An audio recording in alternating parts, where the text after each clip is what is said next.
Hello, gorgeous humans. This is day two of the Calling Masterclass. When you're hopping on, say hello. I apologize for the bit of a delay, but of course, when I'm about to teach on when you're tested, how do you show up? I'm being tested today, but we're good. We're breathing. So I am so excited for day two. If you had a chance to watch day one, I want to know. Did you have any breakthroughs? Did you have any ahas? Did you have any like, whoa, I don't think I'll think about this ever again the same way. I don't think I'll react this way again. Is there a new level of consciousness, new level of awareness? Because I got so many messages from you guys saying like, oh my God, thank you. Thank you so much. I felt that. I feel you. This was amazing. So I'm so grateful. I have not gotten through all the messages, but I will be in my DMs after this masterclass for anybody who wants information on ways to work with me or any information on upcoming programs. So let's see who we have live. Let's hopefully the comments are working, but if not, I'm gonna go on my phone and just check here. Okay, I see people hopping on. Okay, see, hello, Tanya. I'm so happy you're here. Long time no see. Let me just quit myself here. I'm so happy you're here. I'm gonna see if I can refresh the comments. Oh, yeah, okay, I can see him now. Hello, Victoria, Tanya. I've not been on Facebook much anymore. Well, I am so happy you're here. This is like my favorite topics on the planet. We're gonna talk about leadership and personal power and emotional intelligence and really like identity shift work. So if you haven't caught day one, you have a chance to catch up over the weekend and you guys have time to share for the draw. I'm going to be booking that in the event section for Monday and I'll give you guys a warning, but like I'm thinking 10:10 a.m. Eastern Standard Time will be the cutoff to share and tag. One person's gonna win a whole year in the We Go First membership with me. One couple people are gonna win a whole free spot in the Leading Yourself Master Course intensive that starts next week. And we're gonna have 80% off, 50% off tuition credits. And they're awesome because you get to keep them and you can use them towards bundles. And I'm always creating new things. So I am so excited to talk to you guys. And if you had any ahas from yesterday, let me know. I'm loving the feedback. I've not been able to answer everyone's messages, but I am so grateful. So I'll do a little recap. So yesterday we really spoke about identity work and how important it is to rewrite our stories and to really see that a lot of the hard stuff we went through, a lot of the things that made us feel so misunderstood, that was challenging, it actually forged us. And when we rewrite our story, instead of thinking like there's something wrong with me, I'm broken, I'm different, I'm not good enough, or why was everything so hard for me? And you actually reframe it to see I was forged because I was meant to lead. I was born to lead. I was born to be unconventional. I was born to be a rebel, a misfit. I was born to be a healer, a spiritual leader, a thought leader, a visionary, a trailblazer, from pain to purpose. And also, writing our story is so important in our identity because really, if we don't shift our identity and how we think and how we see the world, we can't shift our reality. And James Clear, if you guys have you ever read the Automatic Habits book? But he speaks about this too, which I believe it's like not about even changing the habit. It's like you got to shift your identity because all lasting transformation is an identity shift. And so we got to rewrite our stories because there's a lot of the parts of you that are not in alignment with what you want to manifest are tied to things that happened in the past. And we got to let things go because they're heavy and they weigh us down. Shame, guilt, these are really heavy energies. And we're scaling up a mountain. We can't bring all that. But also, it's so important to rewrite our story so that we're not walking in life thinking that there's actually something wrong with us or we're not good enough. And all these excuses that we have, we got to rewrite the stories and see that we were forged. Leaders don't choose to be leaders. We are forged to be leaders. And also because anytime we have been different in life and and school wasn't like easy for us or we just didn't fit in the mainstream 9 to 5, for those of you who are entrepreneurs, it led us down a path to go find out why are we different? We had a calling to go into personal development because it's like, why am I different? Why am I different? And then we found our gifts and then we found our superpowers. I'm seeing more of you guys here. So the comments on my computer are not going, but I got my computer here. Hello, Victoria. Hello, Jackie. I TikTok over here. Oh, you're so funny. Victoria. Hello, Daria. I'm so happy you're. Hello, Tanya. I'm so happy you're here. So I'll kind of look here, but this is a big transmission. So we found that we had superpowers. And then once we find out, wait, I'm actually gifted in frequency work and emotional intelligence and leadership and like different modalities, and I see things that people can't see. When we find we have these other unique gifts, these other superpowers, now we find out why do we also have this calling to share it with the world. And when you have a calling to share it with the world because you've changed, you've shifted something, you learned something, well, now we got to start working on our leadership and our emotional intelligence and our capacity. If we are to make an impact in our family, in our community, for the world, if we want to lead and guide people, we must be self-led. You cannot lead another person unless you're self-led. And this even is so important in parenting.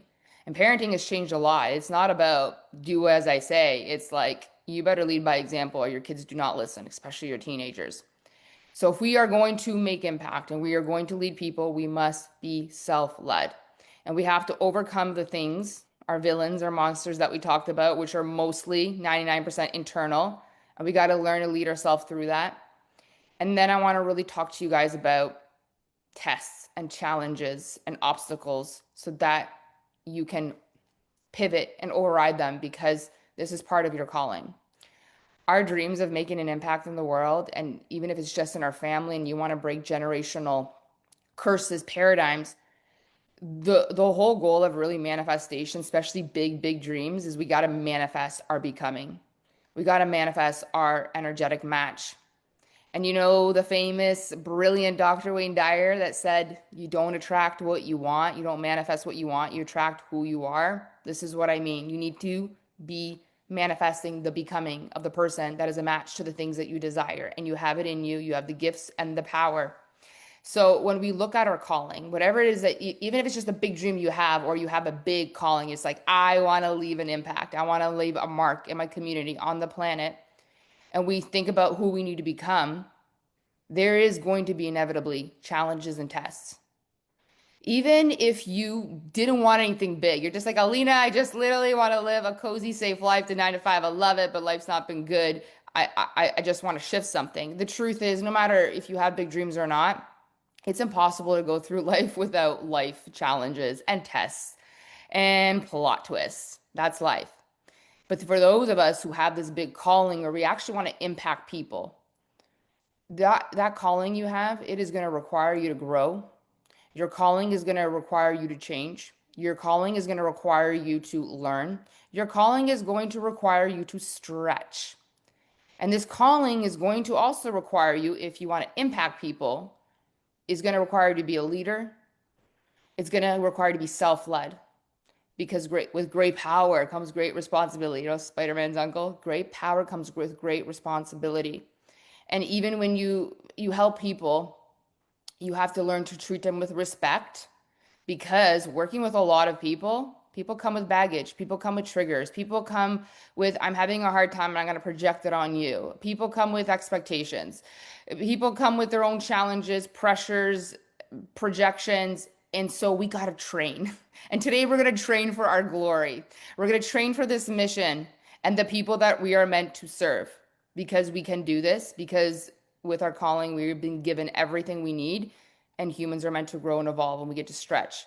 So when you ask for greatness and you're like, God, universe, send me the people, I want to be a multimillionaire, I want to impact the world, and you ask for greatness, you will be tested, because greatness comes with prove yourself.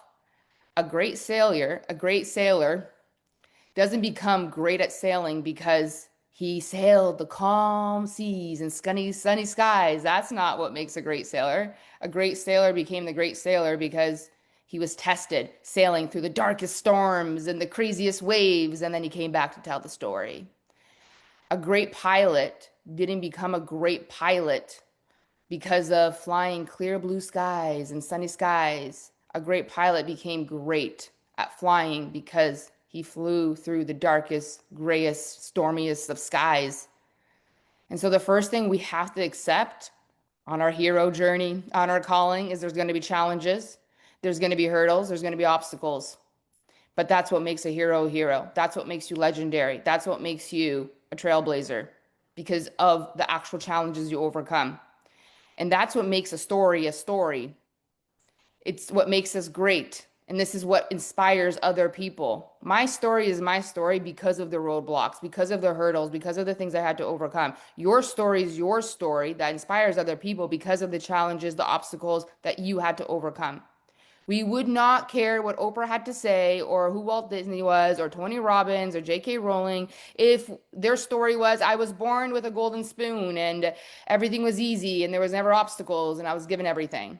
How much could I influence you or inspire you if I told you, hi, Amelina, I was born into wealth. I was given everything I ever wanted. My parents were absolutely phenomenal. They were perfect, perfect leaders, perfect parents. My sibling was perfect. School, my friends were perfect. School was so easy for me. I got straight A's. Had tons of friends. Everyone loved me. I succeeded at everything I touched. And anytime I wanted something, it was like, oh, I just manifested with ease. And my family was so present and so perfect. And when I wanted money, it just kind of flew in my bank account. Like, how much do I inspire you? How much can I actually influence you? I can't. But actually, my story was I was a poor immigrant. My parents worked multiple jobs. While they were loving parents, they weren't really that present and around. I had to learn to figure out life and bump into it. School was absolutely hard as heck. I couldn't remember things. I couldn't speak English. I was never given a thing. I worked for everything I had. I had massive debt. I struggled, depression, anxiety, single mom, lots of debt, like heartbroken, lost myself at age 33, and then I went on a quest to find out why am I such a hot mess? But I have a calling. But why am I such a hot mess, God? And then as I went into personal development, I started working with people. I've been unlocking gifts I didn't know I had, even though inside I felt like I did. And I think you had that feeling too. But I was crazy enough to continue to go on this quest and not numb out and not give up. And I keep following my calling and I keep following my intuition on sacral hits. And I started this business from scratch and I put everything on the line for it. And so my story inspires people and it influences people and because of the challenges, because of the roadblocks, the plot twists. And that's ultimately why we even watch movies or read stories or get influenced by anybody is because they had to overcome obstacles. Hello, Tammy. I'm so happy you're here. Hello, Angela. Amen. Hello, Melina. I love your name. Hello, gorgeous, right? So here's the thing. Now, I'm not saying for those of you, but wait, I was born to wealth, but my life wasn't hard. I also have clients who were born into a lot of wealth, but they also had challenges. They didn't fit in with their family. They didn't like the lifestyle. Their parents were actually not around at all, and they really valued money over presence with them. And they were just given things, and no one ever spent time with them. And their parents weren't there, and they were raised by nannies, and they were pushed really hard in, private schools and teachers. And then they rejected their parents' money, and because everything was a string attached. And so they became a trailblazer in their own family and went to go build something of their own and do it in their own way. So all of us that had challenges and obstacles, there's a reason for that. And there's a reason you went to self-development. And then you realize I'm different and things were hard for a reason because I was meant to go find my superpowers so that I can impact the world because this is the calling that I have. And ultimately, when you have big dreams, you're a big dreams kind of person. When you ask for big things, sometimes you got to prove it. Because the last thing that God universe wants to do is give you something really big and you drop it and it squashes you because you can't hold the responsibility. And even worse, the last thing is you manifesting all of these clients and buyers and people you want to impact, but then you can't hold the responsibility and pressure of something and you ditch the people who believed in you. You can't do that. You can't ditch people. You can't ditch people who believed in you. Leaders are forged under pressure just like diamonds. And we stretch and we get better actually. And great power comes with great responsibility. You can't ditch people when things are hard. This is why we're going to have a powerful conversation around leadership and emotional intelligence and personal power because the wealth that you desire, the impact, the people you want to lead, you got to be strong in these things. But you can be because I used to like anything that stressed me out or pressure, I would literally put my head in the sand and cry and melt like an ice cream cone on a hot day. So a lot of people in manifestation, they'll tell you things like the reason you don't have anything is because you don't feel worthy and deserving. There's nothing. That's not it. It's about being an energetic match. That's what manifestation is. Our receiving of money and influence and power and the things that we want, it doesn't have anything to do with our worth or deservingness. We are all created equal, but different with different gifts. but it has nothing to do with the worthiness or deservingness. It has to do whether you're an energetic match for the thing that you're asking for. A lot of people have big dreams. They desire financial wealth, financial freedom, impact, power. And when they don't get it, they say things like, I'm not worthy. They'll say stuff like that. I'm not worthy. I'm not deserving. That has nothing to do with your big dreams. And if it did, then why are so many bad, sinister people on the planet that have a lot of wealth and power as well too? It's not worthiness and deservingness. It's about being an energetic match to how much responsibility and pressure you can hold. The big yeses go to the people who take responsibility for the outcomes in their life, the good and the bad ones. I changed my point of attraction in the universe. The people I started attracting, opportunities, the money, like the amazing peers, mentors, because I started taking accountable, complete radical responsibility for all the outcomes. And I started leading myself through everything difficult that came into my life. In order to be a leader, a mentor, a coach, a guide, a trailblazer, and you want to impact people and you want to create financial freedom from your own family, you have to take radical responsibility for everything, the hard and the good. You ask for greatness, and now you got sent something difficult, the opposite of what you just asked. God's saying, prove it. And then you say, okay, this is meant for me. Now what? Do you melt like an ice cream cone on a hot day? Put your head in the sand, or do you show up and you face it and you breathe and you learn to regulate your nervous system? I asked for greatness. I'm being asked to prove it so that I can stretch my capacity for my next thing and my next thing. When we don't go for what we really, really want, just contemplate this. Actually contemplate. This would be like your homework you can do. It's like the things that you really desire to go like to do right now, whether it's like I want to host a retreat, I want to invest in my mentor, I want to start my business, I want to leave my job and start a business, whatever it is. Contemplate this. Why? The reason you don't go for it is there's something that you don't want to take responsibility for in your life, like even the things that you don't want to go for, like where do you avoid responsibility? Where are you afraid of getting in trouble? Where are you afraid of people getting mad at you? Are you afraid of disappointing people? Are you afraid of your own disappointment? Are you afraid of making mistakes? Financially, are you worried about your credit score? Are you afraid of getting in trouble with your partner, your parents? Are you afraid of, oh my God, I'm not going to be relatable to my friends anymore, and I'm not going to have any friends? What if I can't hold this many people and get mad at me? What if they project on me? Employees, where do you not want to take responsibility for something? This is a big reason why we don't go after things. These are the energetic, undercurrent, subconscious beliefs that hold us back. And we have excuses like, oh, it's hard, but really it's something you don't want to take responsibility for. When we don't go for what we want, there's something you're afraid of taking responsibility for and holding. Because a lot of responsibility, more people, more money, more power means more pressure, which means comes with stress sometimes. This is why emotional intelligence is like the most game-changing thing that you can cultivate within yourself. And it's funny how they don't teach that in school, but that's school, right? They're just like, I'm going to indoctrinate you. You don't ask questions, you memorize things, and you put your head down and you do as we say, right? And then the rest of us are like, I can't do this. And so we got to build our emotional intelligence and we got to train our capacity and our heart to hold more, right? And the great thing is, just like your brain, no matter what age you're at, you can learn new things. You can grow new neurons and new pathways. You can become completely 180 a different person, more stronger than you've ever been. We are capable of growing our capacity to hold more pain, more pressure, more stress. And I'm one of those people because everything used to stress me out. And now I'm holding so much and I got this. And I have so much duality in my life and I got this because I stretched and I've been training my heart. I used to be so bad with stress. Like little things happen, I'd cry, I would give up, I'd call in to work sick. I just couldn't deal with stress and pressure. I was not good at it. And then I completely 180'd and now I can hold so much and pressure and I have so many things that I'm juggling at the same time. And I got hard things happening and duality. And this is what emotional intelligence does for you, that it changes who you are and how you respond, which then God universe is like, send her more people, send her more money, send her more opportunities. She can hold it. She can handle that. She can hold this. And we stretch. It actually does get easier. It gets easier. But I used to be awful with this stuff. And now the things that I go through, I'm like, oh my God. Like even 4 years ago, some of the stuff I have going on behind the scenes, it's like my melt face is off.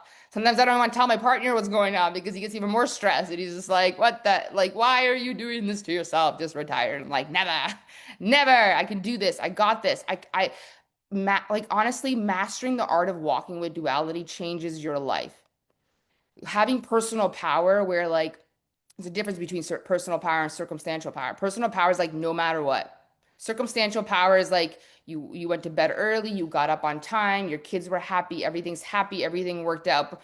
But and that's great. You need both. But who are you when everything goes wrong and you didn't sleep well and your kids are sick and everything's like you were late, you missed your alarm. Do you tap into your personal power? Do you show up still? Because a lot of people don't work on their personal power. Most people are like, as long as circumstances are good, then I'll do the thing. But they're like, but I want to be a multimillionaire. Well, grow your personal power.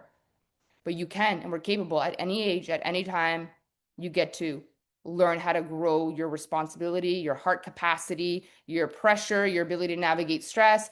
If you could ever do a program with me, do Goddess Code. My clients will tell me, I have clients that have been doing it for like 7 years straight. It's out of this world amazing. It's like we work on strengthening your heart, your personal power, like is being a goddess, a magical human. And emotional intelligence is something that we're not taught in school. And our parents didn't do it either. That's why they usually yelled at you, like, stop crying or we give the dog away. And then you're like, oh my God. Right. It's like we weren't taught these skills, but they're the most life-changing skills. And so if you have a big mission and a big calling, work. The most important muscle you actually have to work on is not your mind, it's actually your heart. It's your heart. Because usually when you're stressed, then you start thinking really loopy thoughts. Then you start fearing. Then you start pivoting in the wrong direction. The most important muscle you have to work on is your heart. Our feelings sway us like nothing else. Isn't it funny how sometimes you post something online, everybody loves it, but there's like the one person that's not happy, and then you're like so bothered by it? Like, this is what I mean. Our emotions sway us. They can make us entangle with things in the quantum field that start manifesting really bad things because of our emotions. And your heart capacity is so related to your emotional intelligence and your personal power and your ability to hold a lot of people, pressure, and stress. This is our work to grow and work out our heart muscle, to constantly strengthen our emotional intelligence when things are hard so we don't quit, to constantly strengthen our pain tolerance back when we're misunderstood, when people project on us, when they lie about us, or we make our own mistakes. We constantly pain tolerance. I got this. It's okay. You breathe through it. You regulate your nervous system and you get back up and you keep doing what you got to do. You got to train your heart to have the capacity to hold more people. People want a lot of money, but money's attached to people. The more money like you want, it's like the more people you got to hold. And so your heart capacity, you got to train it to hold more people, more pressure, more responsibility as you grow. And you're capable of this. You have to strengthen your heart and forgive people who misbehave, people who lie, people who project, people who don't honor their contracts, their agreements. You got to be able to forgive them. You have to strengthen your heart to have the courage to keep pivoting, to keep course correcting, after failures, after trial and error, at disappointment, mistakes. You have to have the courage to continue to go all in, even when it's not working. You got to work on your heart muscle when you're playing to win while you're losing, while it looks like you're losing, and you cannot stop playing to win. If you're going to go for big things, you got to work out your heart muscle. And this is the biggest reason, especially for a woman, the reason they don't go after their dreams is because hey, there's limiting stories, like I'm not good enough, all that, but we worked on that yesterday. It's why day one was so important. But the biggest feminine wound is the fear of disappointment, the fear of like the pain, the like, oh, they don't work out again.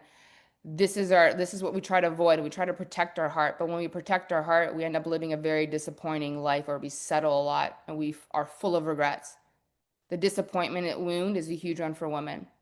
If you have been disappointed a lot, your dad said he'd pick you up and you didn't, your mom promised you she'd take you somewhere and you didn't, a boyfriend said da da da and it didn't work out and you got disappointed a lot of people start to close their heart, protect their heart. They stop playing to win. Now they're playing not to lose. They stop going after the things they want because they don't want to be disappointed. They don't want to feel the pain. And so they protect their heart and they live so small, they end up living the most disappointing life at the end. That's what happens when you try to protect your heart from pain.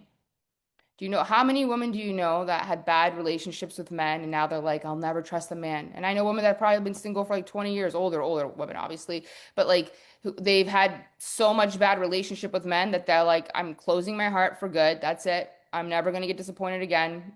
That's it. I'm done with men. Isn't that sad? Because they're just fearing the pain again. And we got to strengthen that heart capacity because it's not worth it not to fall in love again. We fear pain. We fear disappointment. We protect our heart. We stop taking risks in our life. We stop fully loving. Some women they'll start dating and they're like, I don't want to fully love. What if I get disappointed? But then you don't allow yourself to see if this is the person. This could be your soulmate, but you close your heart. But here's the thing, and this is something I used to teach in Goddess Code all the time, and this is so important because it always reminds me of like why this is so important. But the heart is a muscle.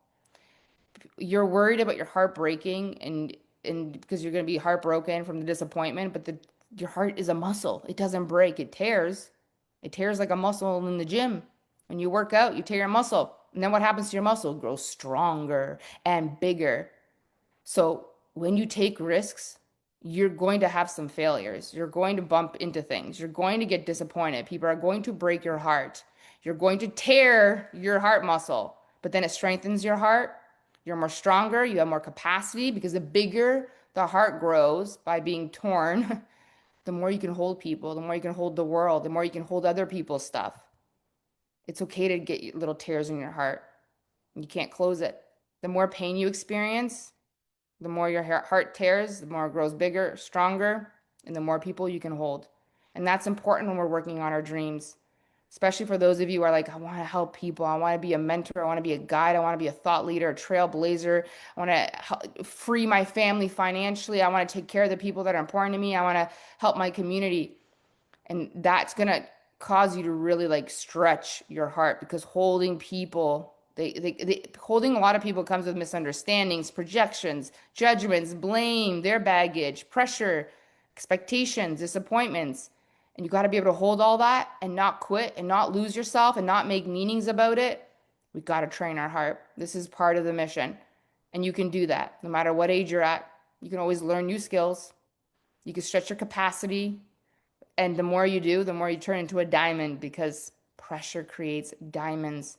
And the better you become too, at not letting people's stuff sway you so much. We do get better at this.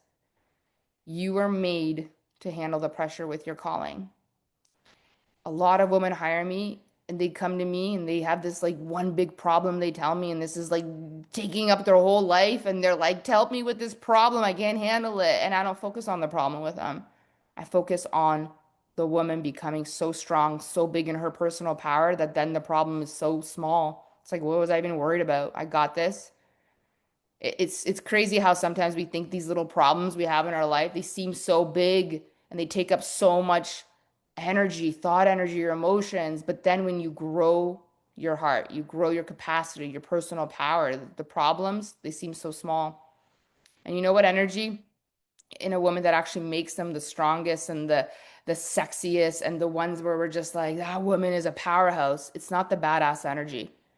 If you ask most women, if they didn't do like a program like with me, like Goddess Code or did feminine energy work ever, if you ask a woman like what energy do you think is the strongest, the badass masculine energy or the goddess feminine energy, people will say it's the masculine badass, but that's not actually the strongest. But I used to think that before I understood emotional intelligence, feminine energy, surrender, forgiveness. I used to say that it was the doing energy, the hustle, the one that gets the things done, the badass. That's the strongest. Nuh-uh. But a lot of people think the goddess, the feminine archetype, is the weak and soft one. And a lot of women are taught this. Don't cry. The feminine is the weak side. It is the strongest part of us. Do you want to know why? And when I flipped this, my life changed. When I realized, no, no, no, no, it's the feminine goddess that's the strongest archetype. Because think about this. And for me, every time I struggle with something hard, a projection, pressure, stress, it's my feminine energy. It's the goddess that whispers to me and she says to me, you got this. We're going to be okay. We're going to figure it out. It's not the badass. It's the goddess that calms the nervous system. We got this. We're going to be okay. We're going to figure it out. Don't worry about what they say. Know who you are. Every time I got to make a CEO move in my business or have a hard conversation with someone, it's my goddess that whispers, hold your standards, hold your boundaries. You got this. Don't worry about what they say. You know who you are.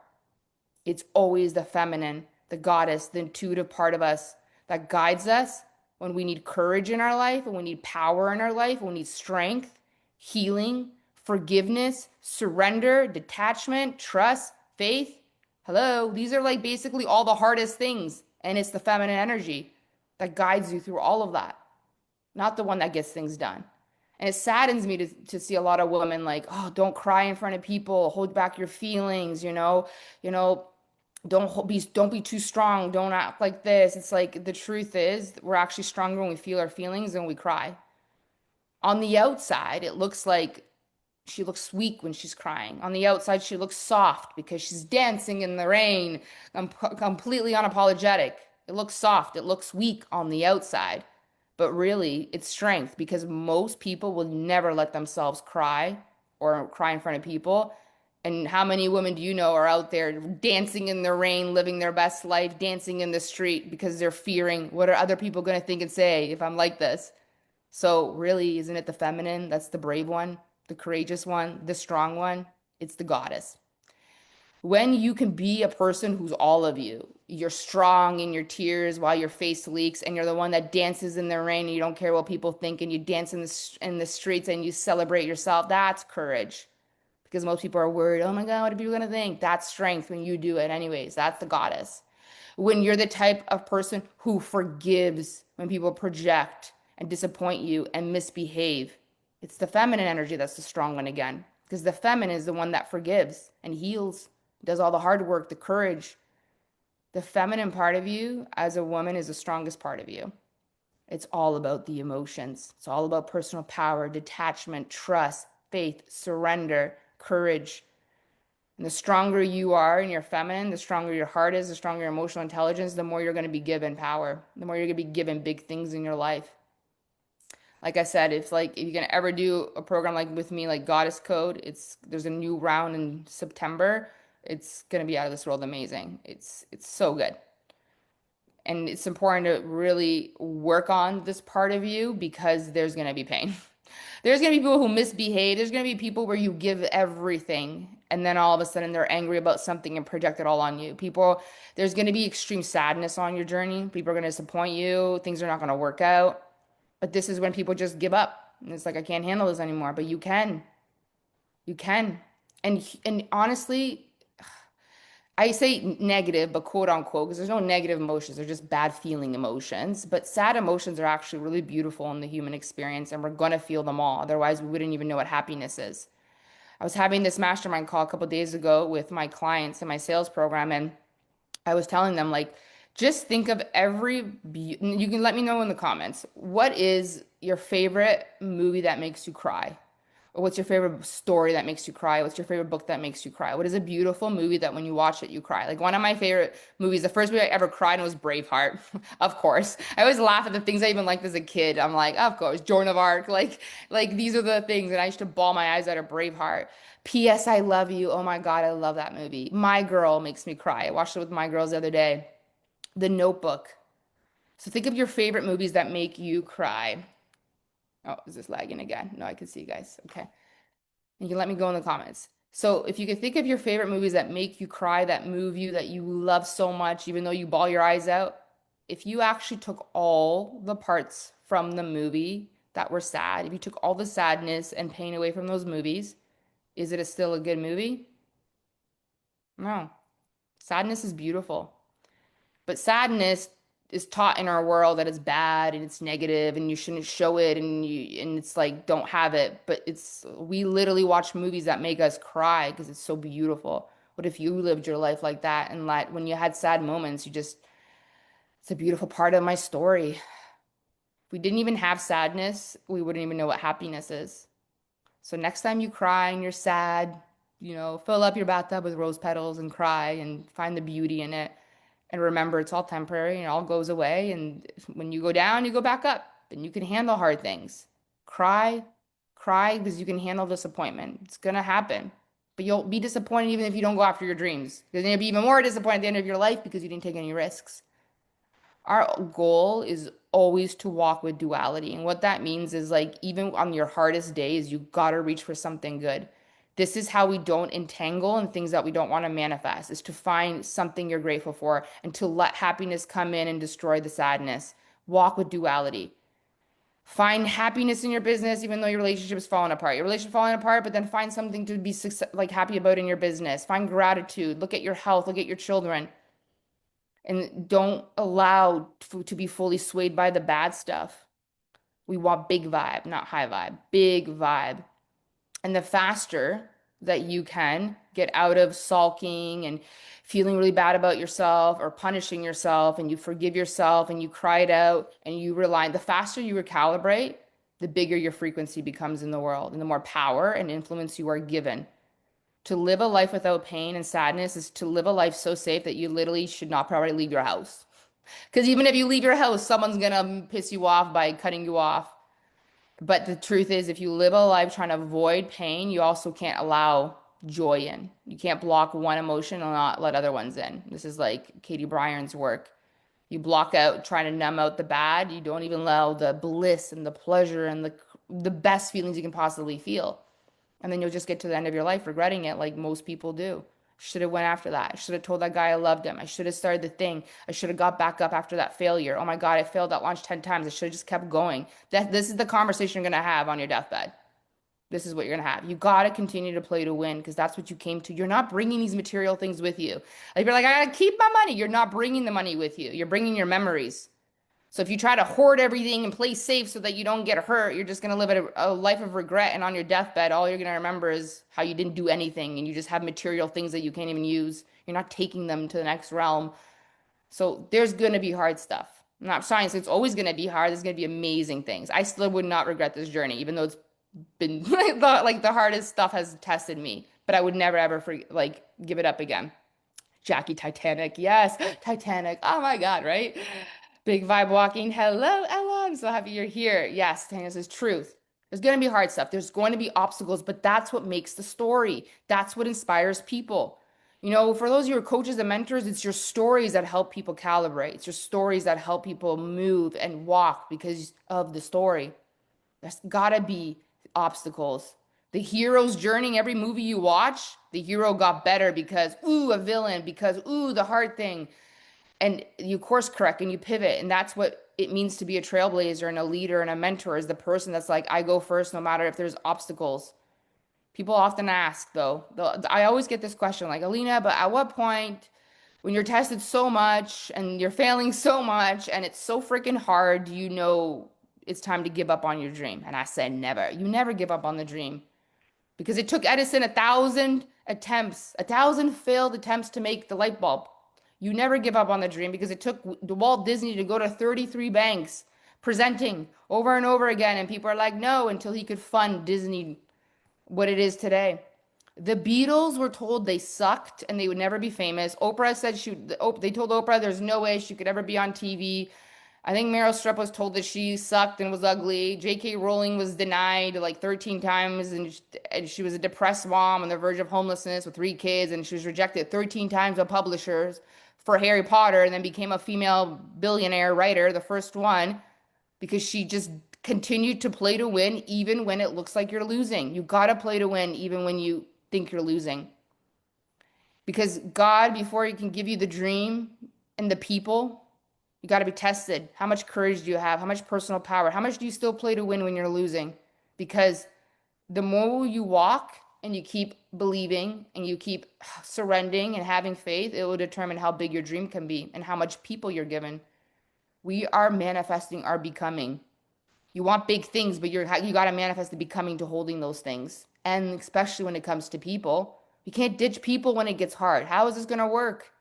You get all like stressed by a bully on the internet. Like, how are you gonna guide people? You're gonna just ditch them after they believed in you and invested in you? You don't manifest what you want. You manifest who you are. You want powerful people. You want romance. You want a dream partner. You want people to respect you. You want people to come with you. You want people who, honor their word and make investments and move. You got to be all of these things. You got to be all of the energetic match to this kind of power. Power attracts power. You want amazing, incredible people in your life. You got to be an amazing, incredible leader in your life. If we're not tested sufficiently before we receive the dream and the people, then the pressure is going to melt you, and then you're going to ditch the people. You can't ditch the people. Jesus didn't ditch the people. And he was tested so much. So the goal is before you receive it, you got to know. And this is like not even for like prove it to God that you can own. It's not even about that. It's to prove it to yourself and how strong and tough you are. Because energetically, like I work with people and like they tell me, oh, I can't, it's not working because of this, all these excuses. But deep down, it's they have these blocks. Like they're worried about like not being relatable to friends. They have energetic blocks of like, what if I can't hold the money? What if I mess this up? I can't hold the response. It's these are the things that hold us back. They're unconscious, but they're there. And so we got to be tested and we got to pivot and keep playing to win, even when it looks like we're losing, so that we know deep down we are strong, we are tough, we got this. Let's go. Bring it. Universe, send me all the people. I got this. I can hold them. Like how willing are you to continue to do everything it takes until you receive it? If it's been really tough on your journey to manifesting your dreams and the people you want, and you've been questioning, is this really meant for me? Should I give up? I guarantee it's because you're asking for a big thing and you're asking for things that are people, and that is going to require a lot of you. You have to be strong and capable, and you got to be good with holding some pressure. And this is why we talk so much about nervous system regulation in business and in money, all of that, and bag of banana chips. Amen. Who are you when you're losing? A huge aha. That's when you're tested the most. It's like literally, it's like this. This is how you master yourself. It's like something's not working, it's really bad, and you can feel the anger, and then you're like feeling the anger. Breathe. It's okay. I give it up to God. And then you feel yourself being stressed again, and then you catch it and you're like, breathe. It's okay. We got this. I give it up to God. What's meant for me will happen to me. I trust. Thank you, God, for resolving this. And it's constant, that kind of work that you need to do, and that continues to realign you. Because begging, please God, that doesn't work. God doesn't respond to begging. It's like, thank you. And I trust what's meant for me is meant for me. And then you work on your nervous system and you breathe. And every time you catch yourself pivoting in the wrong direction mentally and entangling with like worst case scenarios, or you feel the anger, you want to do something, it's like, catch yourself. This is leadership. Wait, bring yourself back. Breathe. It's okay. I got this. This is the work. It's like to be literally so self-mastered because that's the only way you're ever going to guide people. And big things take a lot of responsibility. Like people who hold huge companies, that's a lot of pressure, responsibilities, employees. It's a lot on the line. And so you got to know you're strong, that you can handle everything, and then the things will come. But if you can't hold little things and you're always stressed about stuff and people projecting, it's like this is your block. And so you got to know that you can handle things, and God universe got to know you can handle things so that you're not going to ditch the people in your life when your life is hard in the middle of your mission, in the middle of your calling. God needs to know, I'm going to send you people. You can't ditch the people. I got to know. I got to know that no matter what, you're not going to ditch them when life gets hard. Plus, we're humans. Like, no matter what, it's like stuff's going to happen. You might need a root canal in the middle of your biggest launch, and you got the most amount of people. And maybe your kids one day get all sick, and you have four kids in the middle, and you're in the middle of this huge thing you're doing, and you just made this investment. You got you still in your life, regardless if you have a big dream, you'll have to navigate hard stuff. But in your calling, you'll be in the middle of your launch and the toughest stuff will happen. And you got to walk with duality and you got to stay in your big, this is why I say big vibe, not high vibe. It's not about, I'm happy, it's okay, toxic positivity. It's like big vibe. I got this. It's just hard and I'm going to breathe through it. I give it up to God. I trust it will work out. Send me the people. I got this. You will have people who project on you and misbehave, and people that you love that you're like, why, what? And they'll say awful things and they'll want to impact your day. And then you got to bring yourself back and not focus on that thing and find the beauty. Because also, you're a human and humans make mistakes and you're always going to make mistakes. Sometimes you'll be like in the biggest launch of your life or the biggest career move in your career, and all of a sudden you miss your alarm for the biggest thing that you were supposed to do, or you miss an appointment, or you booked a call wrong because of a time zone thing. And you got to bring yourself back from that. And sometimes you will lose people and people will compete with you, and like someone might die, someone will pass. Like you might have to grieve on one of your most important days, and you'll have to deal with grief while you're in a launch. Like Like that's what I mean about duality and emotional intelligence. You're still going to have to deal with things in life no matter what. This is why learning emotional intelligence is the gateway to everything in your life and learning how to lead yourself and to, especially if you have a calling in people. You can't ditch the people. Like, are you still willing to play to win when you are losing, when it looks like you're losing? And the only way to find out if you're going to continue to play to win when it feels like you're losing is you're going to be tested first. You're going to be tested before you're given the big dreams and all the people and all the things. Yes, let's go and trust. Cynthia, hands up. Hello, Gorgio. Do you do you tap to change a negative thought? So I don't do like the positive thinking. I'm stressed. I'm not stressed. I'm okay. I'm great. It's like think of a better feeling thought.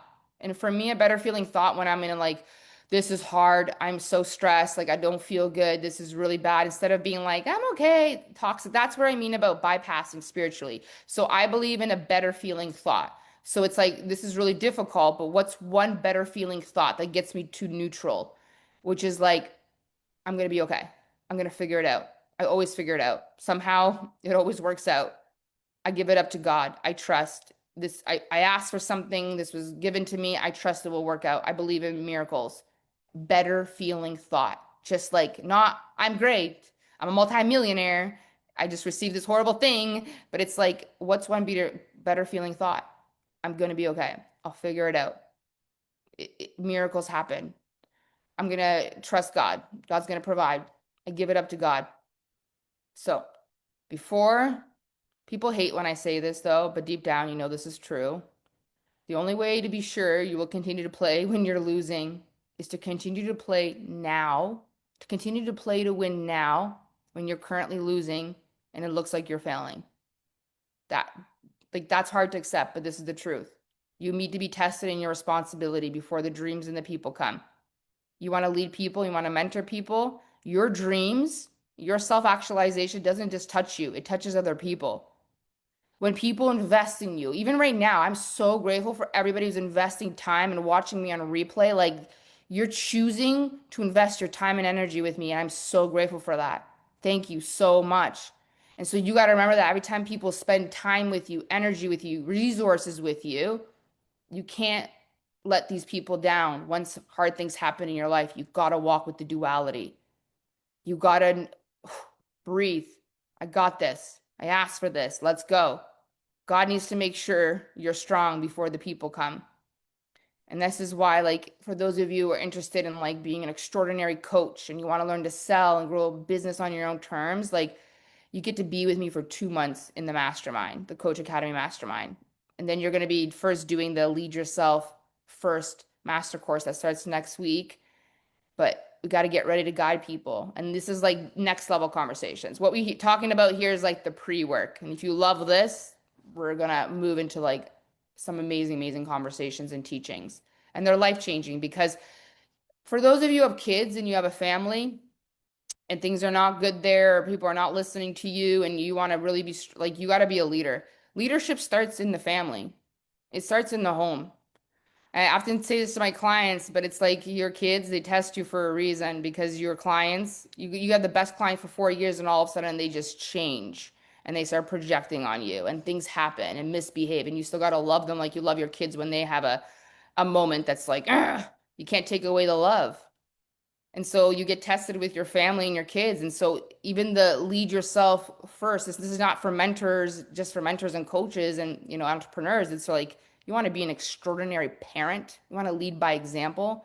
You want to have a solid family unit. You want to grow kids into leaders. You got to be a leader. Lead yourself first. And then you could be an extraordinary guide for your kids, for your partner, for your whole family. We're going to work on leadership, and I'm going to talk to you about it in a next level way. And then the crazy thing is too is like anyone that has a big dream, like if you're not self-led, if you can't get yourself to do the thing you got to do that you know you got to do, it's like it's not going to happen. Like discipline is literally the art of self-leadership. That's what it is. Right? And so God universe, like if you're not able to show up for things, you can't even honor your word is not law yet, like you got to go figure out how to be the one before God can send you the big things. But every test and challenge and obstacle is an opportunity for prove it. And every client I've had, and this is the same with me and my mentor, it's like it's so wild. Whenever you're navigating something really hard, but you're navigating it, you're leading yourself with duality, you're doing what you got to do. You're not really happy. You're not like manifesting and jumping on a trampoline with your crystals in your bra. You know what I mean? But it's like in the back behind the scenes, whenever lead something hard, or my clients do, my mentor does, it's like money comes in like crazy. People, opportunities come in because it's God's like, I'm watching you. I see you. You're doing it. You're not giving up. You're not putting your head in the sand. You're continuing to play to win, even if it's hard and you're walking with duality, even when it looks like you're losing. Your calling requires you to be more of who you've been up to now. This is why identity shift work is so powerful. This is why learning to lead yourself is so powerful. You got to be the kind of person that says, I got this. I'm going to be okay. We're going to figure it out. I'll figure it out. I can handle this. Or I'm going to breathe. I'm going to tap. I'm going to bring my mind to a better feeling thought. Everything's going to be okay. I got this. This is what it takes. This is what I want to help build within you because this is what it takes to manifest big dreams, your calling, and it does become easier. Like it's still hard, but you start training yourself. Like, I got this. All right, let's go. And then you look at the little problems you used to have and you're like, why was I stressed about these little things? Like this is way bigger and I got it. We get so much better at this. This is something we get to learn at any age, just like with your brain. We used to like it used to be an old thought paradigm that was like your brain stops work like you stop learning, your personality is stuck by the time you're 30, but that's really because we stop learning in school. This is why people in self-development are some of the smartest, wisest, richest, most successful people on the planet because you're never supposed to stop learning. When people stop learning in school, that's when their personality stops growing and they're just the same person. But people in personal development who are learning, reprogramming, having new thoughts, higher vibrational thoughts every single day, they're constantly growing new neurons in their brain. They're attracting things like new things. Their reality starts to shift. But you gotta be the kind of person that also leads yourself to like turn on this call. Like even if you didn't move with one paid thing with me, if you went and watched everything on my YouTube channel or everything in the guide section of this group, and every day you plugged in for at least 30 minutes, you would start changing. Your thoughts would start changing, your responses would start changing, your day would start changing. Imagine every single day your thoughts, your day, and your action change. You'd start to be a different person. You start attracting different people. And you really got to be the kind of person, if you're going for your big things here, is like you got to believe in potentiality more than the evidence of what has been. We live in a society that believes in evidence more than potentiality and miracles. But then you might say to me, yeah, but Alina, but I don't even have money to learn. I didn't. I watched YouTube channels and I read Abraham Hicks books and I watched Tony Robbins and I went to people's free master classes until I eventually had the courage to like, let's go. I'm playing to win. I'm going all in. Like you can say to me you don't have money or have a hard circumstance and you can spend your whole life comparing yourself to other people because this is what people do. They'll say things like I want to, but then they start comparing themselves to successful people and say it's not easy for me. It's hard for me because I don't have a network like that girl does. I it's hard for me because I'm not as well spoken like that one. She has a huge network. She has connections. I don't have that, Alina. I don't have so much money to invest in branding and a coach and a mentor. I don't have that. So it's hard for me. I don't have the support. I'm not connected to a big network. I don't have connections. I can't speak. You can spend your whole life, time, and energy comparing yourself and telling the story of why it's hard for you, or you can take your personal power, your time and energy back, look at what do I have, and do the best you can with what you have, where you are, and keep making moves. Let me figure it out so that I can be an example for other people. Because there are no limits unless the circumstances literally war and you're a prisoner. Otherwise, I don't accept it if you're on here watching this. It's like you do what you can with what you have. I was in so much debt. Like so many people tell me now, it's so easy for you, Alina. You have money to invest. Your branding looks good. You speak so well. You got that it factor thing and you have a network and you have all these followers. Oh, yeah? Well, how did you think I got here? Watch my first live stream 6 years ago, 6.5 years ago. Watch how I spoke for 3 minutes. Watch how I used selfies. Like I had so little. I had debt. I had two little kids. No support. I don't have much family. Yeah, Lena, but it's so easy for you. Look how many followers you had. How do you think those followers got there? Look how many posts I have on Instagram. There's almost 3,000 posts. There's every day I show up. I am compounding all the time. I'm leading myself. Look how many brilliant masterclasses I've done. Like, I spend so much time pouring into people freely because it's my passion, it's my obsession, it's my love. And do you know how I became a good speaker? I practiced. I went live. I was red in the face. Like, you want to go down my social media. You'll find all that stuff there. I know Facebook's removing things, but I know on Instagram I still have that stuff there, and I saved a few videos. I practiced. I showed up every day. I did the best I had with what I had. I built my luck. It wasn't given to me. I manifested my becoming, and I know I'm just getting started. I am just freaking getting started, and that's cool concept. And the most important thing, guys, to be a leader, a trailblazer, a role model, be an example for other people is you have to be the kind of woman that created her dreams despite the odds. You continue to play to win even when it looks like you're losing. I built this business also through a pandemic with a baby on my breast in between naps and things. I had everything against me and I still did it. Oprah had everything against her and she did it. Like, that's why the story is the story. That's why we watch movies too. You got to understand too, it's like a lot of stuff, odds and obstacles we've created is because we created for ourselves. We ask for big things, or we constantly entangling with things we don't want, and they keep showing up. You got to focus on what else is potential. What would happen if every day I plugged in and I listened to something new that changed the way I thought? What if every single day I started bringing this awareness that Alina told me that, like, if I just pictured God on the wall or my best client on the wall and I actually started reacting differently, what would happen in your life? Your life would freaking change. Like, that's how it started for me. I didn't start manifesting money and clients. I just started noticing, whoa, the way I reacted started changing. I didn't walk away from people. I didn't put my head in the sand. And then the people started showing up, and then the money started showing up. Everything that you want is the byproduct of the person you become. And it's everything. The core of all long-term success is leadership. When people ask me, how did you manifest this and how did you create that? I also use my mind and my imagination and I co-created with the universe. I use the positive energy I had to manifest and imagine beautiful things. Most people, they use the greatest tool we have is our imagination. And you know what most people do? They spend time contemplating the worst things that have happened to them, or they go back in time and think of the worst things that happened to them, and they just use their mind to destroy themselves. This is why a lot of leadership is becoming really energetically mastered. I use my imagination to create. And when I'm not feeling good and I got duality, I walk with duality and I hold gratitude and I look for beauty every moment because I know it's going to pass. It all passes. What goes down must go up. That's life. That's cynical. Up and down on the way up. That's the way we roll. And you got to lead yourself every day, even when you're scared. I was willing to take crazy risks. I know I'm a little more crazy, but the calling, it's like the calling wakes me up. Lead, serve, guide. You're meant for this. You're born for this. Get up. It doesn't matter if I slept 2 hours and my kid kept me up. Like, I did not sleep last night much, but I wake up and I think of the mission. And so like, how could God not provide for me? How could God not give me the people that I'm meant to lead? And I'm doing the work. I'm doing the real alignment work. And I'm willing to take risks and I'm willing to trust my intuition and know the difference between fear and intuition. That's how I got here.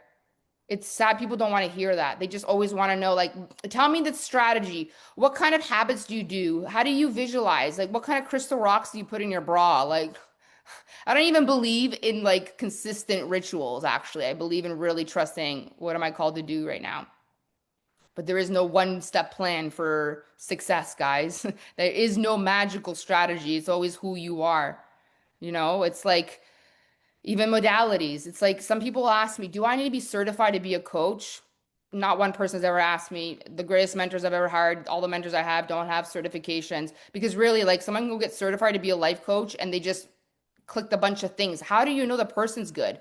Like, the certification is really like a licensing for you to use someone's modality, but the tools and modalities are only as good as the hands. So if the person in the hands that uses the tools and modalities is not good and they're not energetically sound, what's the point of the certification? Anybody can go get a certification. I don't really care about a paper. I care about what did you lead yourself through. My credentials are my stories. You want to know how to lead yourself through the worst heartbreak, divorce, like money, financial stuff, projections, being shamed on the internet. You want to know how I overcame my body stuff. I created programs on everything that was an issue in my life that I had to overcome, and I teach it to people. That's my credentials. You can get certifications if that makes you feel good. But a certification is just a licensing to use someone's modalities and processes. But anybody can go get one. That's why people can memorize things and get straight A's, but a piece of paper doesn't make you a good mentor. The tools and modalities are only as good as the hand. They're only as good as the person. So I rather focus on people sharing, like if you're a coach, your credentials are the things that you have overcome. You don't have to be perfect because we're always working on things, but but your credentials are all the things you've overcome, the skills you know, because you can be a skills coach and you can be a guide coach. I explain the differences in Coach Academy. There's different types of coaches you can be, and you can be a hybrid too. But ultimately, it's your credentials, the things you've mastered, things you've gone through and led yourself through, the results you have, the skills you have, and then just like the calling. Like I have a calling. Like I wake up thinking about how to guide and teach and lead and what program I want to create and what's like the next thing. I can't wait to get into my Voxer and Telegram and talk to my people. Like you guys fire me up. Like I love this. And because I've worked so much on my leadership and emotional intelligence, it's like you put me in a room and I will lead.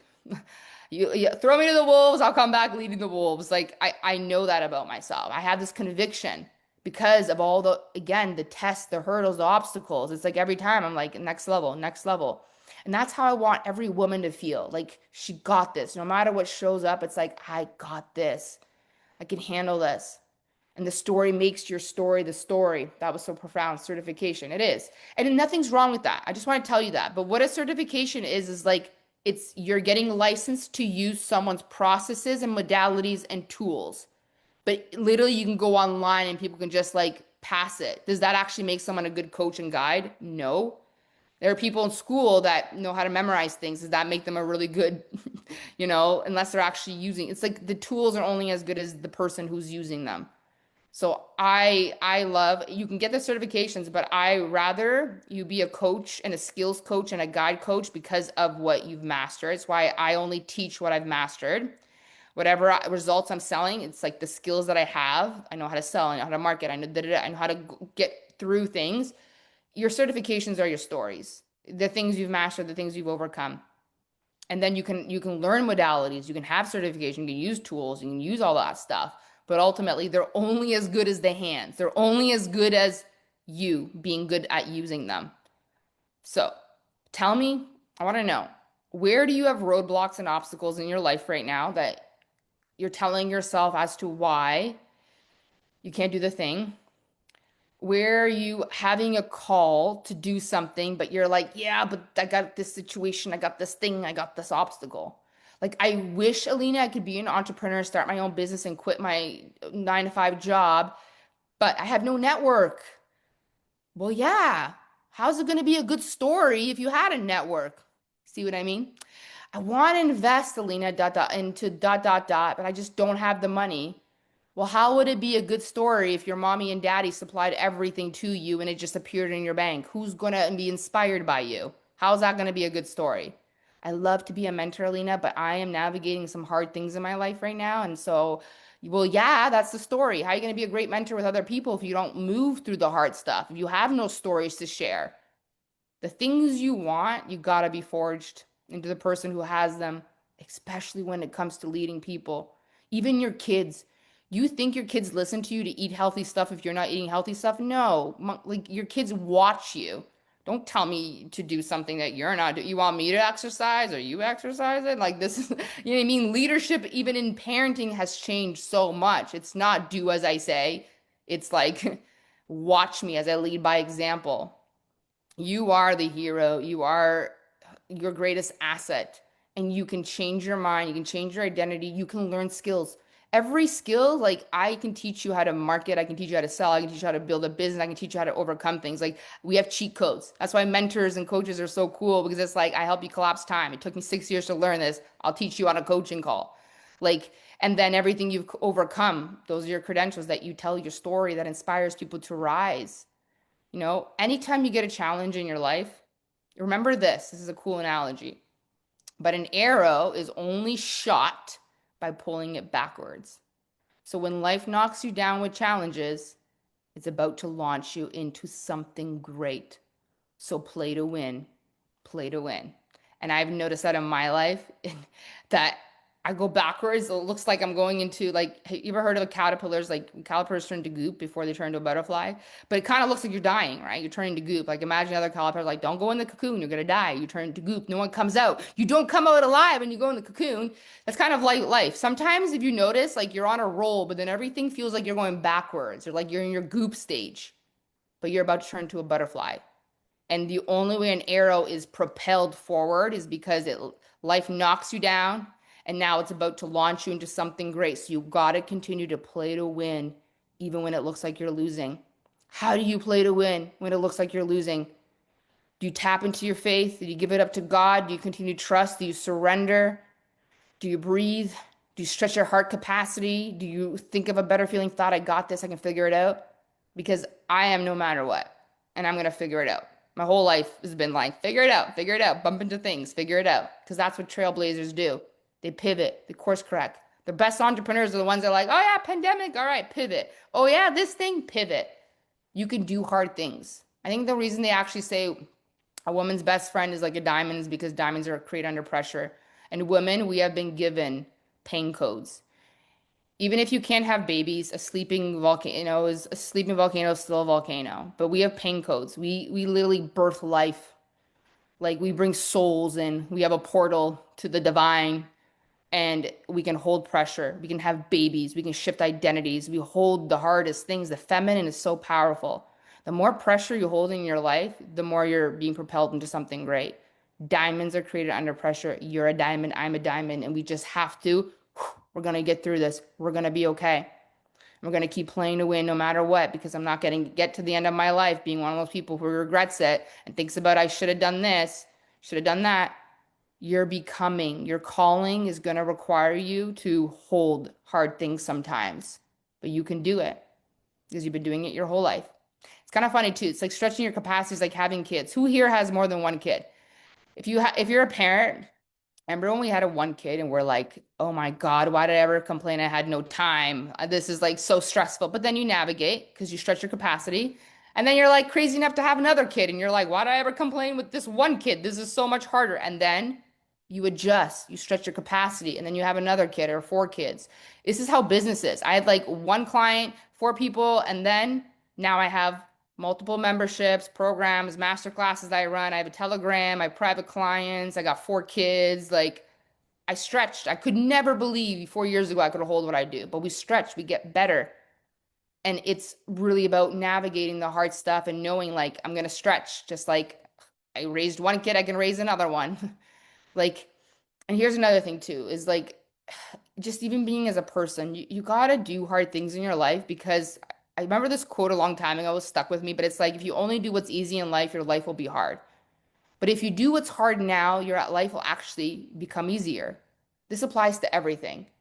If you only move in your life as long as it's easy and you've slept well and the circumstances are good, your life is going to become harder later. It's like if you don't eat healthy now and work out now, do you know how hard it is to work out later and you're older and you have not been building the foundation of a fit body? It's so hard. Life is like that. It's like the if you constantly just go for the sweet, easy stuff, everything's going to be harder later in your life. People who are only willing to do what they got to do as long as it's easy, they have a sugar addiction in their life. They have a sugar addiction in everything. It's like, I will only do this if it's sweet and easy. So you have a sugar addiction in your own life. If this program is easy and it's at my time and it doesn't cost this much and it's easy to do, I'll do it. If it's not a big investment and my intuition is not scared, I'll do it. As long as I'll go live, as long as no one judges me, I'll start the business as long as like people start buying immediately.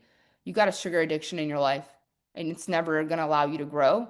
And eventually, the more we do the things that are sweet and easy, the harder life becomes.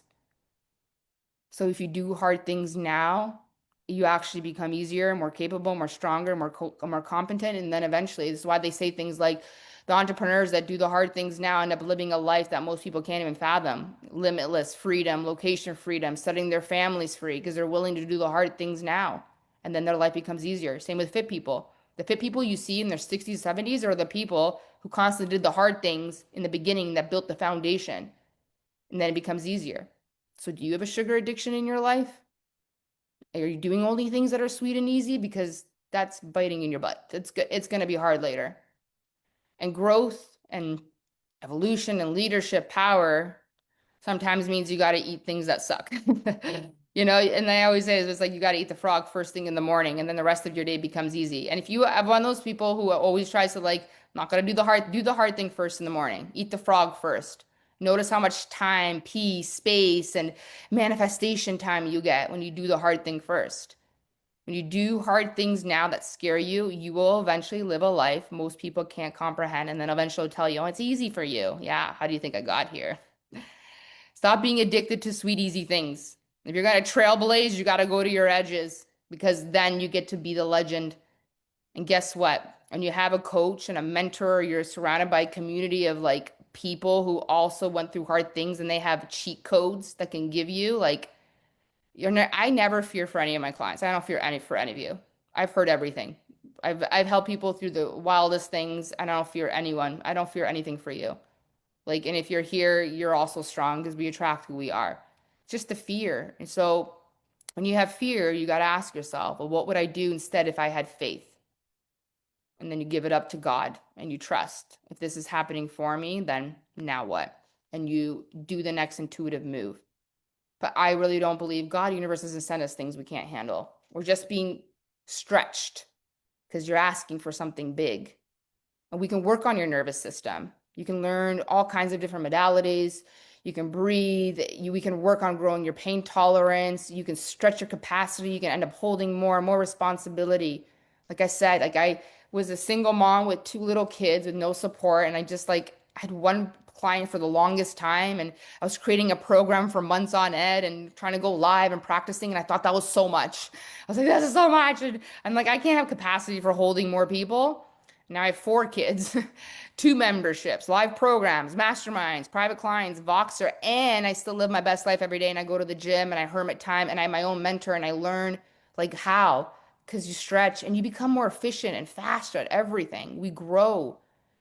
And the people that grow the fastest are the ones that continue to learn no matter what. And like even like in the summer, don't be one of those entrepreneurs who's like, I'm taking the summer off. I'm not gonna do anything. No, no. You're gonna see everybody in the September that are flying, making money, doing all the big things are the people that just continue to learn.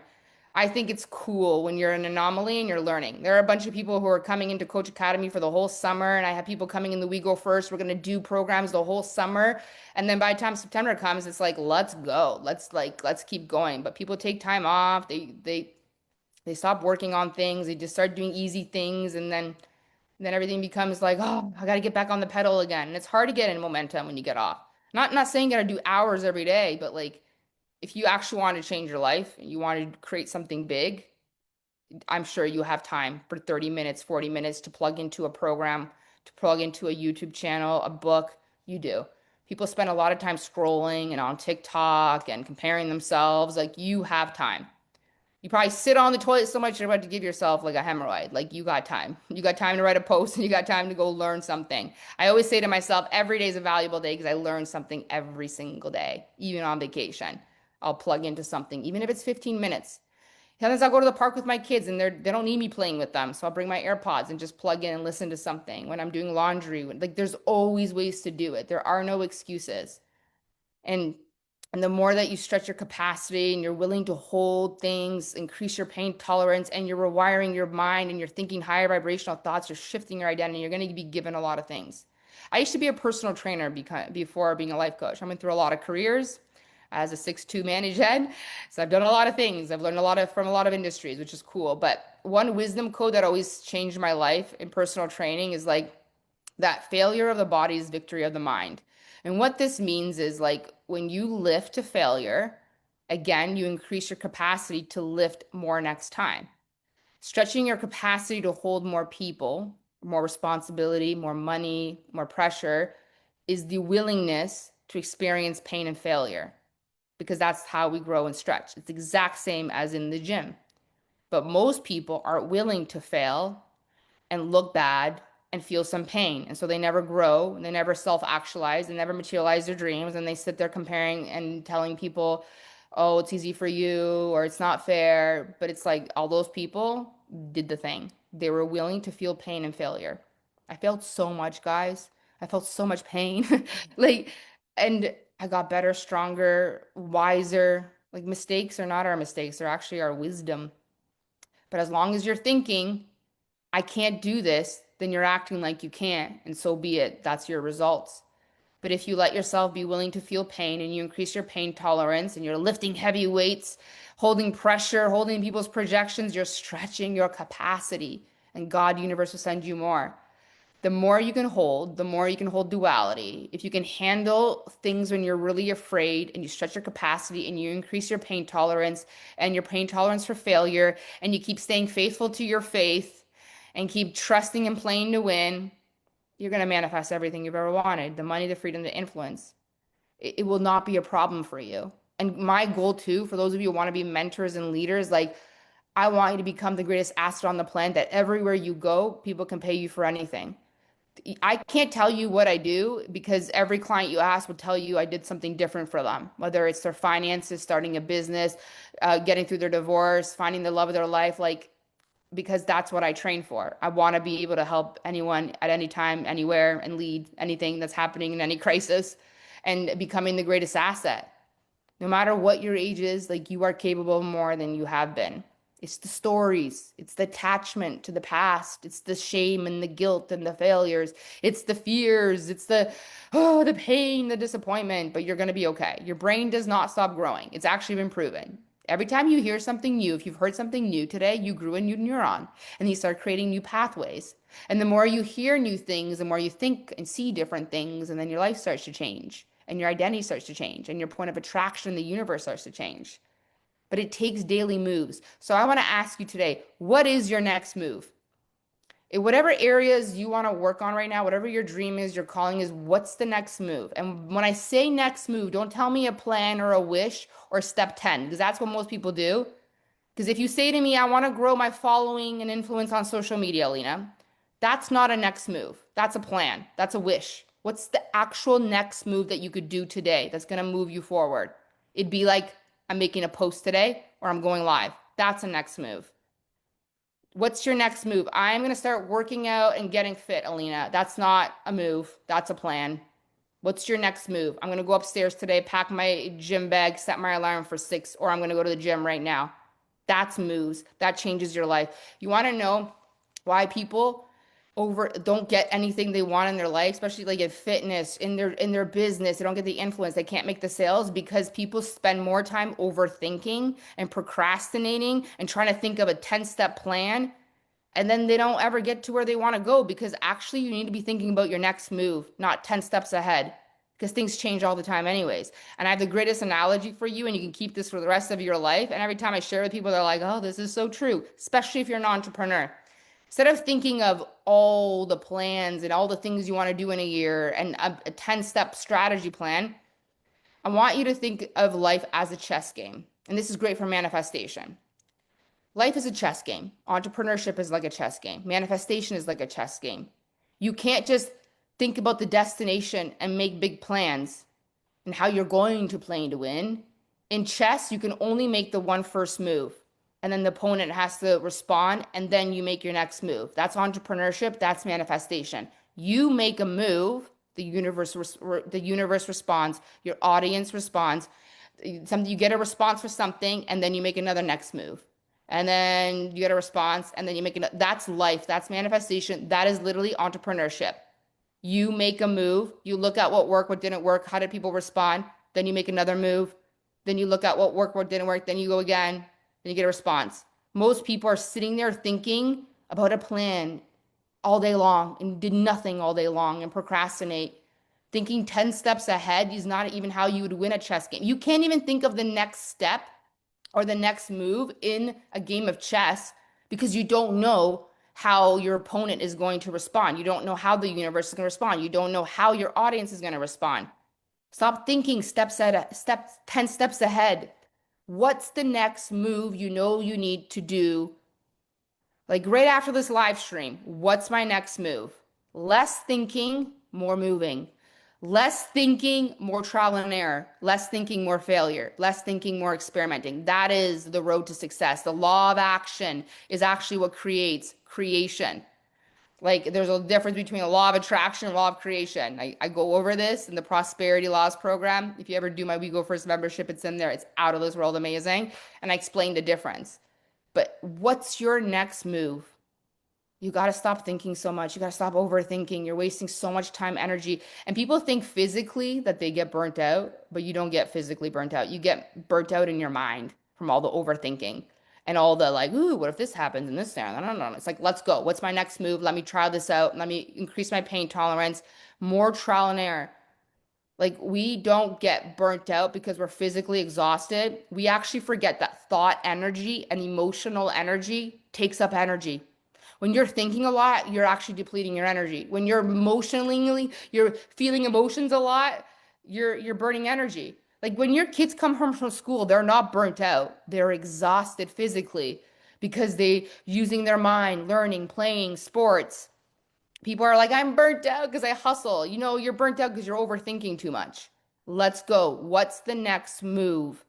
Less thinking, more moving. Less thinking, more experimenting and trial and error. What's the one move you know you got to make today? And you say three, two, one, and you go do that. What's the response? And then I go again. And you play chess back and forth. And this is why I want to help you with leadership in a way you've never heard before. I want to help you with feminine leadership, not masculine leadership. That's go, go, hustle, push. Let's motivate people. Let's mother people. Let's bring them up the mountain. In the Leading Yourself First Master Course, I have an angle on leadership and teachings in there that are not like anything you've heard before. I believe in the art of feminine leadership, not the push people, motivate people, and hustle. That's not the way we do it. And so, if you're desiring to do this work with me, it's $111 till Monday at 5:55 Eastern Standard Time. I'll give you guys a notice before I change the price, but you can also get in the We Go First membership. But it's going to be 4 days, like things like this, but different, obviously, because this is a bridge. I look at my masterclass as a bridge. This is one bridge, and we're moving into the next bridge, into the Leading Yourself First Master Course. And we're going to talk about feminine leadership in such a spectacular way in teachings. And this is for not just people who want to lead people, but obviously you need to lead yourself before you lead other people. But honestly, it's if you have struggles with leading yourself, leading your family, your kids don't listen to you, your partner doesn't listen to you, your boss doesn't listen to you, your employees don't listen to you. It all a reflection of your leadership. If you don't have the results you want in your life, it's your leadership. And the number one thing that companies across the board that pay for in any industry is always leadership. There's always leadership trainings. Why? Because leadership is the core pillar of long-term success. And in Coach Academy, if you're like, I'm ready to be a coach, a guide, I want to do in the way Alina does. I want a business model that fits my life on my terms. You want to learn how to create programs, master classes. You want to learn to sell. Like I cover all of it in the Coach Academy program. And then you get a whole 2-month mastermind with me. We're going to have Zoom calls and we're going to have Telegram days. So it doesn't matter what time zone you're in or if you're working while you're building your coaching business. You get to pop questions in there and I'll be riffing in there. I'll be open from like 9 a.m. to 8 p.m.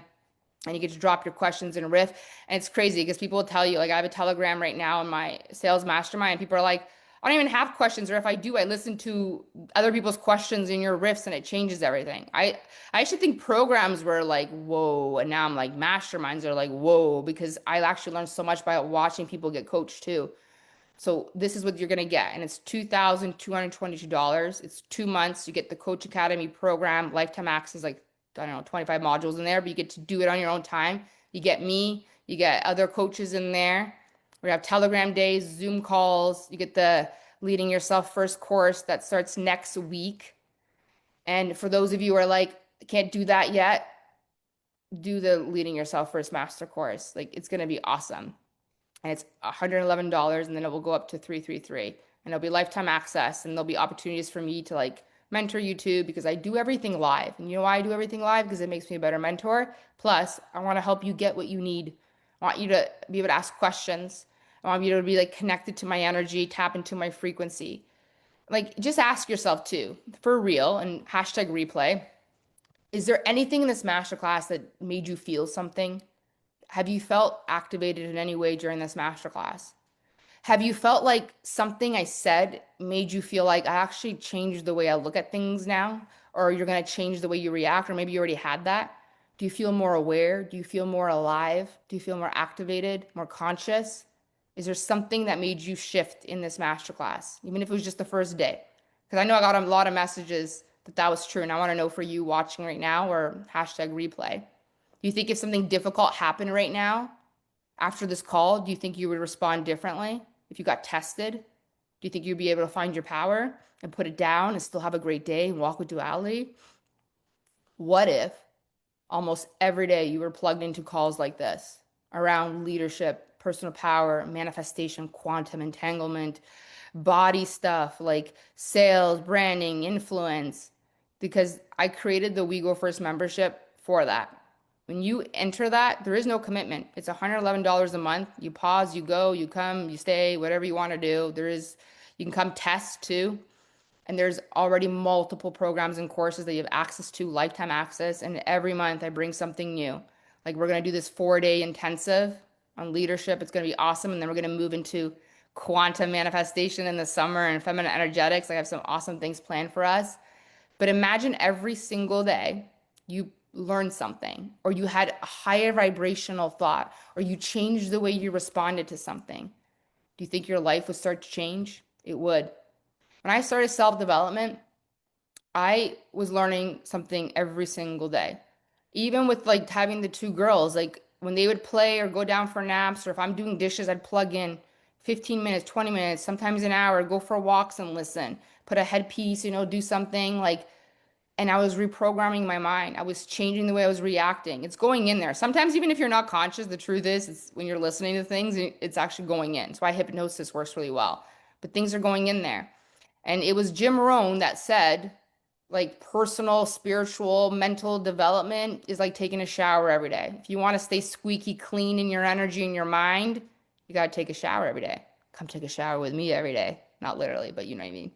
And you don't have to shower every day, but do you realize how fast your life can change if you're feeling things, thinking differently, reacting differently? Every day your day starts to change. And when your day starts to change, your reactions change, your life starts to change. Your point of attraction starts to change. A lot of people are like, how do you attract such amazing clients, an amazing partner, and amazing friends, and amazing people that respect you, are powerful, they honor their word? Because I am the reflection of that.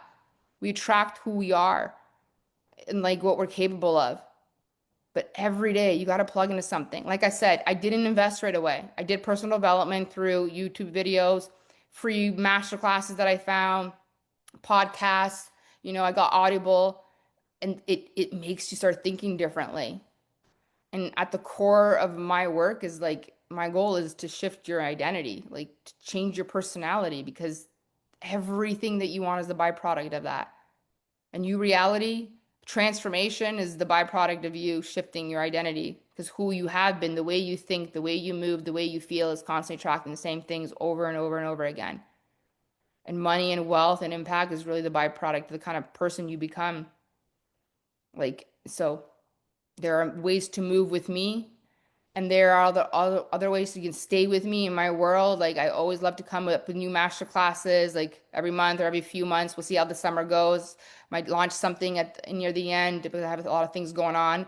But you get access to so many things right now that you can work on. You can't sit there and think about it. What's your next move?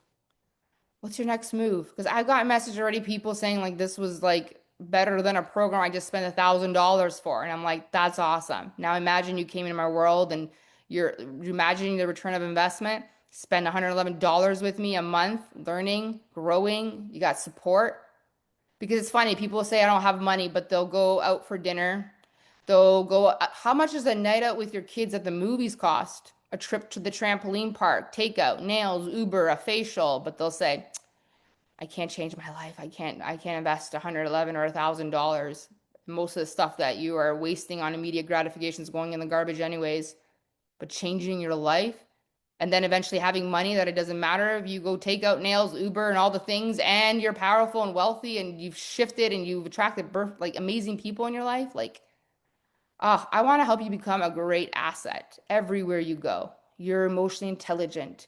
You are like, you understand frequency work. You understand how to communicate, speak, sell, market. The sky's not even the limit. When you are the kind of person that everywhere you go, anyone can pay you and you can help anybody, it's such a cool, cool profession to be a coach and a mentor and a leader. Like, you get to have anything you want in this lifetime, but you got to make moves. That's how we create things. It's not just sit here and imagining things. Yeah, you can manifest miracles for sure with energetics, but you got to make moves in your life and you got to start shifting the way you're reacting because it's just going to keep attracting the same things over and over again.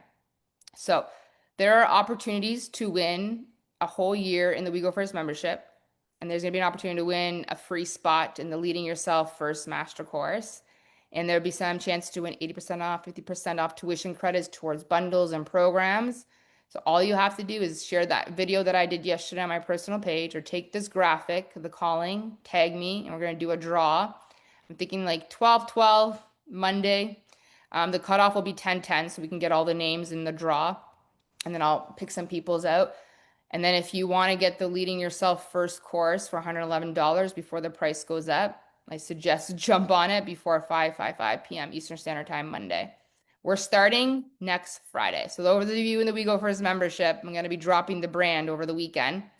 And we're going to start an awesome, awesome program. And then we're going to start moving into quantum manifestation and fem-energetics. This is the summer. So we're gonna do some powerful self-leadership work. We're gonna build our foundations. We're gonna grow our capacity. You're gonna learn some beautiful, amazing things that are gonna help you in your family, in your life, in your job, being an amazing coach. And then we're gonna have some fun with manifestation stuff. So thank you everybody who's here.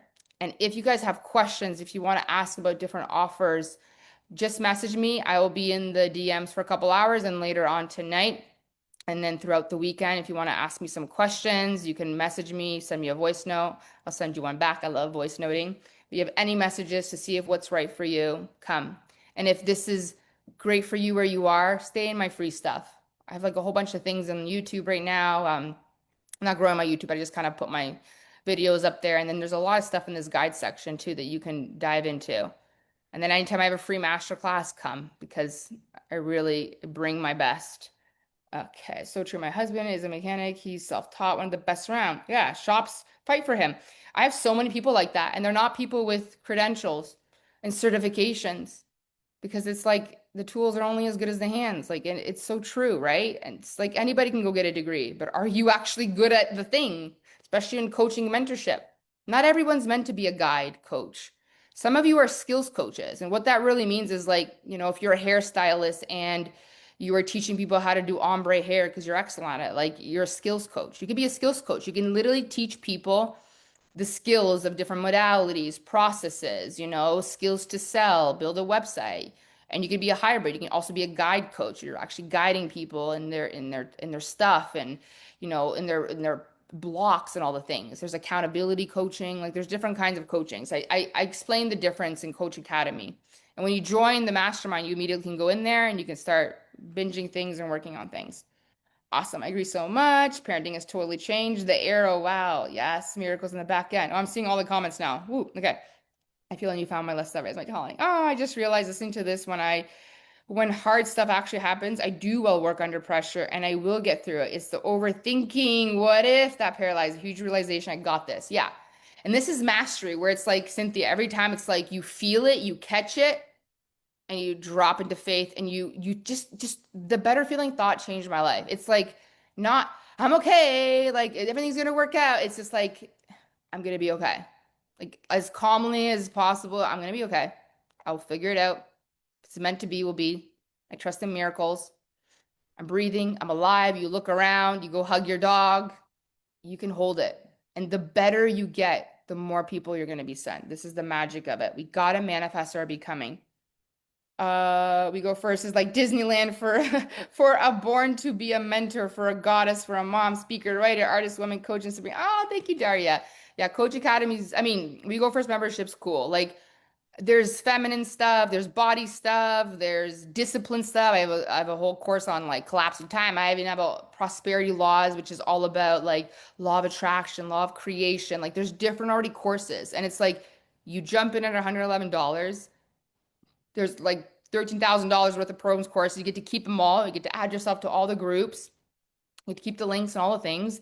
And then if you decide to stay, like every month, we're going to be doing new one. And so the one that's coming for June is the leading yourself first, and then there'll be other things. And I'm a Manny Gen, so you got to be like, you're not going to get dates until it's time to go because I wait for the sacral and the full intuition. I already have two concepts, but I wait for the moment. It's all about the energy, guys. All right. I don't push myself if something doesn't feel aligned. Obviously, when I set a program, there's calls. I don't change calls. I don't ever miss calls, none of that. But in the membership, it's fun. I get to like really create and I listen to you guys. That's the thing. I pay attention. And so I start creating things for you based on your needs or whatever's coming through, where people are asking me questions. Like for me as a coach and mentor, if you're a coach and mentor and you wonder, like, how do you know how to create programs? I also cover all that. But what I started noticing? I started with one-on-one coaching. I didn't do program coaching. I started just one-on-one coaching, like guide coaching, and I listened to patterns. And every time I felt like people kept asking me the same question, I kept repeating myself. I'm like, obviously, this is something people need to know.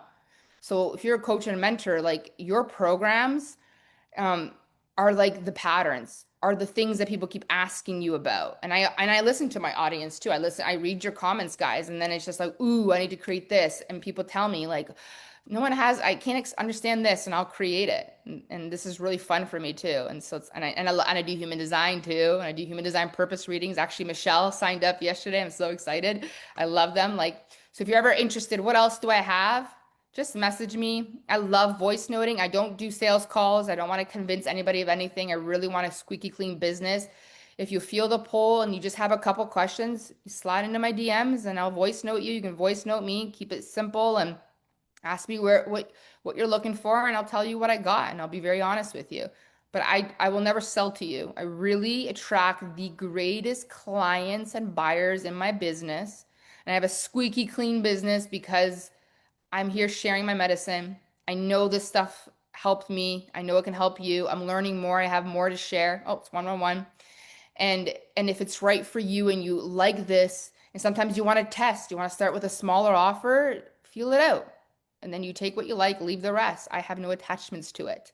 And I love doing this. It's my passion. It's my calling. If you have a calling, you got to be brave.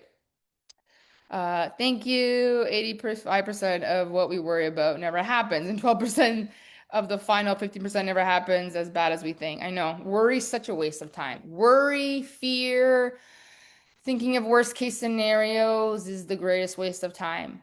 And I'm telling you, as being a life coach and I was a personal trainer, the number one reason people don't have what they want is they keep procrastinating. It's because they keep overthinking, they get stuck in the fear, and they keep thinking about the mistakes. And it's like, what's the next move? And it's so funny. Every time I ask someone that, they'll tell me their plan. They're testing, like, it's what's the next move? One step at a time. You know you have a next move today that's towards your calling. Go do that and be a badass in the sense that you say three, two, one, and you go. And then you see what responded. You posted something online. What responded? Okay, what's the next thing? Did that work? No. Okay, let me try this. And you pivot. That's being an entrepreneur too. Life is like a chess game. Manifestation is like a chess game. We go first and then we wait for something to respond. God, universe, the people. And then we go. We go first, the people respond. We go first and we play back and forth. It's such a waste of time to think 10 steps ahead because you actually don't even know what's going to happen.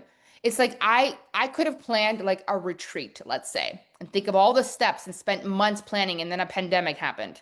What a waste of freaking time. Now, I'm not saying you can't go plan it, but it's like one step forward, one move at a time is going to get you there. Everything compounds and you got to walk with the pressure. Okay. Thank you so much for being here, guys. I love you. I appreciate you. I know some of you will be watching on replay. I will be live in this group on Monday, and I'm thinking I'm going to be launching the branding of the Lead Yourself course on Sunday. And then I'm going to come live and I'll talk all about it if you still have more questions. But I'll be in my DMs now if you have questions about anything or anything next week. I love you guys. I hope you have a beautiful weekend. This is an awesome masterclass. I really, really believe in the things I talked about. Take them on, try them on. Let me know the feedback. And if you're willing to send me a testimonial, I'd be so grateful too. And if you know someone needs to hear it, also send them here too. I'll see you guys in the next masterclass and I'll see you in the draw on Monday. I will put everything in the event section, okay? I love you guys. I hope you have a beautiful, beautiful weekend. Thank you so much for your beautiful energy and your words. I'm going to catch up with you guys soon. Thank you. Thank you. Bye, guys.